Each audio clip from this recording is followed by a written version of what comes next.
여러분, 셀프케어 하면 보통 뭐가 떠오르세요?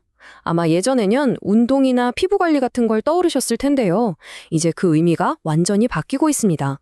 몸을 가꾸는 것에서 마음을 돌보는 시대로, 심지어 그 파트너가 사람이 아니라 인공지능이 되고 있거든요. 자, 오늘 이 엄청난 변화의 흐름 속으로 같이 한번 들어가 보시죠. 이 거대한 변화, 사실 우리 아주 가까운 곳에서부터 찾아볼 수 있어요. 뭐냐면요. 바로 새해 결심입니다. 네, 매년 우리가 하는 바로 그거요. 여기서부터 한번 이야기를 풀어가 볼게요. 한번 떠올려 보세요. 예전에 우리가 세웠던 새해 목표들 뭐였죠? 살 빼기, 금연하기. 맞아요. 전부 다 눈에 보이는 몸에 대한 거였어요. 근데 지금은 어때요? 정신적인 웰빙, 심리적 회복 탄력성 같은 거요. 관심사가 완전히 보이지 않는 내면으로, 마음으로 옮겨온 거죠? 이게 그냥 그런 것 같다 하는 느낌이 아니에요. 여기 실제 데이터를 한번 보세요. 와, 이 변화가 얼마나 드라마틱한지 바로 보입니다. 2026년 젊은 세대들한테 새해 목표 뭐예요? 물어봤더니 무려 58%가 정신건강이라고 답했어요. 우리가 보통 중요하다고 생각하는 거 있잖아요. 운동이나 돈 문제. 이런 것들보다 아주 훨씬 높은 그냥 압도적인 1위인 거예요. 이건 판이 완전히 뒤집혔다고 봐야죠. 아니, 근데 왜 이렇게 된 걸까요? 왜 갑자기 다들 마음 하는 걸까요?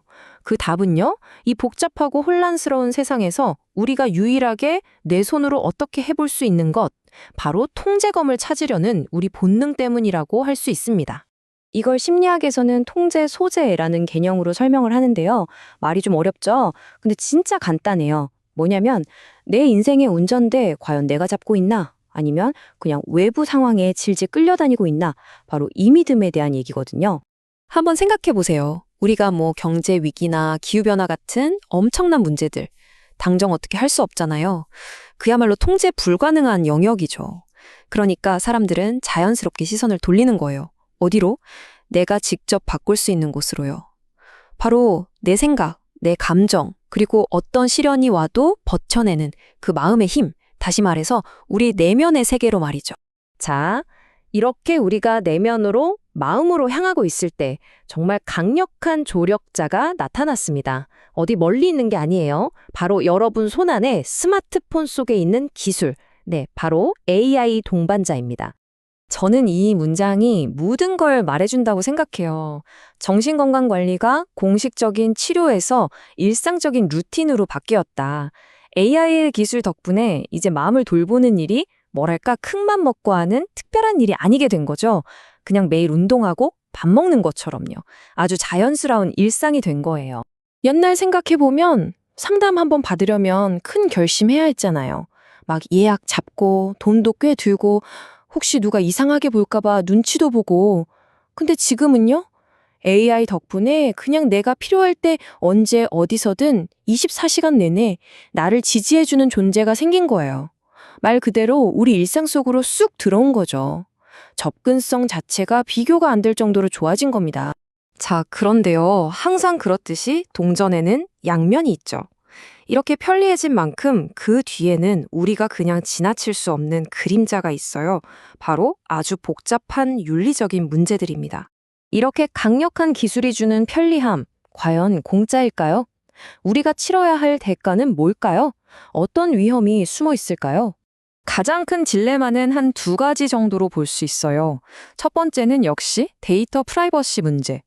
생각해보세요. 내 가장 깊은 속마음, 이 민감한 감정 데이터가 나도 모르게 다른 곳에서 쓰일 수도 있다는 거잖아요. 꽤 섬뜩하죠? 그리고 두 번째는 정서적인 의존성 문제예요. AI랑 대화하는 게 너무 편하고 좋아서 정작 현실에서는 사람들과 관계 맺는 게 서툴러지거나 귀찮아질 수도 있다는 거죠. 이런 걱정들이 그냥 에이 설마 할 수준의 이야기가 아니에요. 그래서 벌써부터 AI 기본법 같은 법적인 장치들이 나오고 있는 거고요. 특히 우리 정신에 직접 영향을 주는 이런 고영향 AI 서비스는 더 안전하고 투명하게 만들어야 한다는 목소리가 커지고 있는 거죠.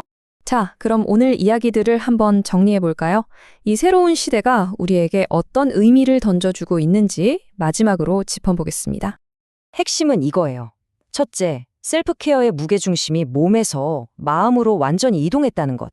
둘째, 그 이유는 통제할 수 없는 세상에서 통제감을 찾으려는 욕구와 마침 등장한 AI 기술 때문이었다는 거.